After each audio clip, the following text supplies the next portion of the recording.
जय श्री राम। ओम नमः शिवाय। हर हर महादेव। आज मैं एक विषय के ऊपर जो है आप लोगों से बात करना चाहूँगा। ज्योतिष में तो काफ़ी सारी चीज़ें हैं कि हम जितना भी उस पर जो है जानकारी प्रदान करें, जितना भी आपको हम ज्ञान दें उतना ही कम है, क्योंकि वही बात है कि गागर में सागर। लेकिन आज मैं सबसे प्रमुख विषय के ऊपर बात करना चाहूँगा आप सभी से। किसी के द्वारा एक प्रश्न बहुत ही ज़्यादा जटिल हो रहा था, तो मुझे लगा कि जैसे मैंने उनको उस प्रश्न के बारे में जो है एक समाधान बताया था, वही समाधान और वही कुछ बातें मैं आप लोगों के साथ जो है साझा करूं। मैं कहना चाहूँगा कि आज के समय में सबसे ज़्यादा तलाक के केस सबसे ज़्यादा होते हैं। कुंडली मिलान अच्छी तरीके से किया जाता है और बहुत जांच पड़ताल करके जो है विवाह की स्वीकृति दी जाती है, फिर भी संबंध विच्छेद क्यों होता है, तलाक क्यों होता है। तो इसी विषय पर मैं आप सभी से आज मैं बात करूंगा और कुछ जानकारी मैं आप सभी को प्रदान करूंगा। आप सबको अच्छा लगे तो इसे अवश्य ग्रहण कीजिएगा और मुझे ज़रूर बताइएगा कि आगे और ऐसी कौन सी वीडियो बनाएं जिससे कि आप लोगों को जो सबसे ज़्यादा जिस चीज़ की आवश्यकता हो उससे संबंधित विषयों के ऊपर हम आपको जानकारी प्रदान करेंगे। देखिए, तलाक होता क्यों है। सब कुछ अच्छा होने के बावजूद फिर भी तलाक हो जाता है। तो मैं कह सकता हूँ कि ईगो की प्रॉब्लम सबसे ज़्यादा, ईगो की प्रॉब्लम हो, कुंडली में दोनों के गुरु पीड़ित हो या अस्त हो, या इमोशनल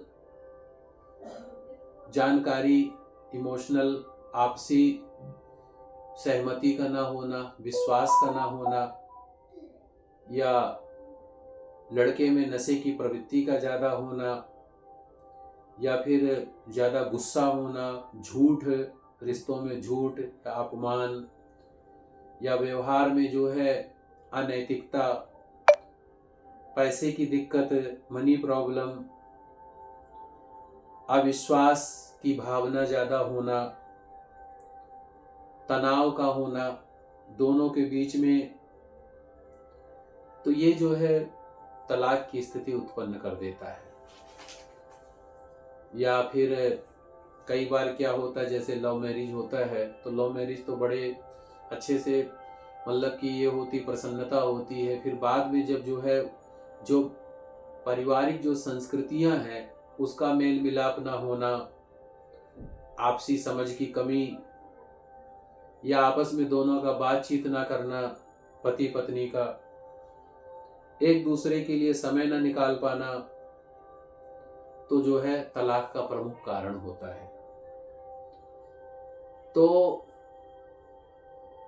इन विषयों से संबंधित अगर जब भी ऐसी प्रॉब्लम आती है, जब भी ऐसा कोई कष्ट आता है, हालांकि मैं तो नहीं चाहता हूं कि किसी का घर टूटे, किसी के साथ में कोई समस्या हो, लेकिन अगर कभी ऐसी समस्या हो जाती है या ऐसी दिक्कत हो जाती है, तो मैंने जैसा पहले बताया आपको अभी कि जो है इन बातों पर हमें गौर करना चाहिए, समय एक दूसरे के लिए अवश्य देना चाहिए, एक दूसरे के साथ खुल के बातचीत करके जो है इस समस्या का निदान किया जा सकता है।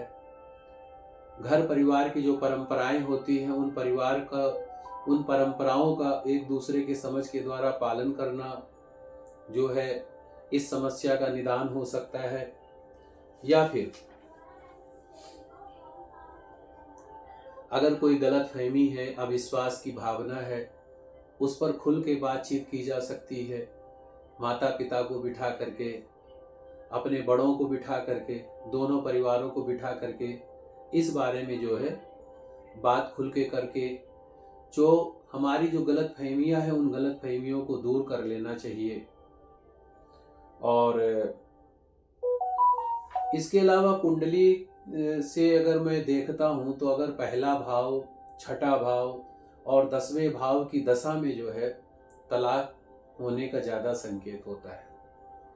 तो जब भी पति पत्नी के बीच में अविश्वास की भावना हो, ईगो की भावना हो, तनाव की भावना हो, मनी प्रॉब्लम हो, तो जो है उनको जो है एक समझ के द्वारा उसको दूर करने का प्रयास करना चाहिए। और ये अवश्य ध्यान रखें, जब भी आपकी कुंडली में पहला भाव, छठा भाव और 10वें भाव की दशा आएगी या अंतरदशा आएगी, या राहु और केतु की दशा या अंतरदशा आएगी, तो इसमें तलाक होने की ज़्यादा संभावना रहती है। तो इसके लिए आपको मंगल और शनि का उपाय अवश्य करवाना चाहिए। और जो भी आपका कष्टकारी ग्रह है उस ग्रह का उपाय अवश्य करवाना चाहिए।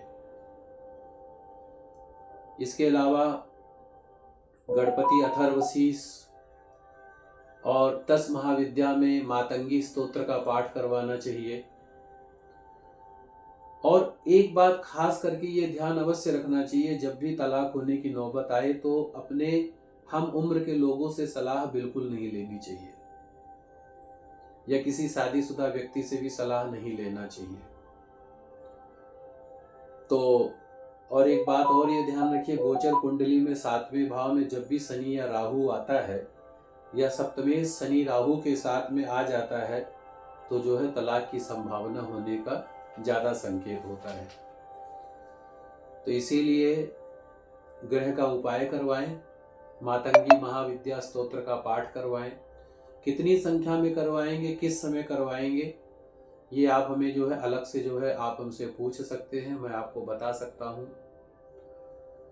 सबसे सर्वोत्तम है श्री दुर्गा सप्तशती का पाठ करवाएं, कम से कम 1.25 साल। दुर्गा सप्तशती का पूर्ण विधि के साथ में 10 महाविद्या में मातंगी स्तोत्र का पाठ विधि पूर्वक करवाएं। शनि और मंगल का उपाय खास करके करवाएं। और इसके अलावा जो है आपसी समझ के द्वारा बातचीत को जो है उचित मार्गदर्शन प्रदान करके जो है अपने तनाव भरे जीवन में जो है खुशहाली ला सकते हैं आप। आगे मैं आपको और भी कुछ जानकारी प्रदान करूंगा। बाकी बहुत बहुत धन्यवाद। श्री राधे, जय श्री राम।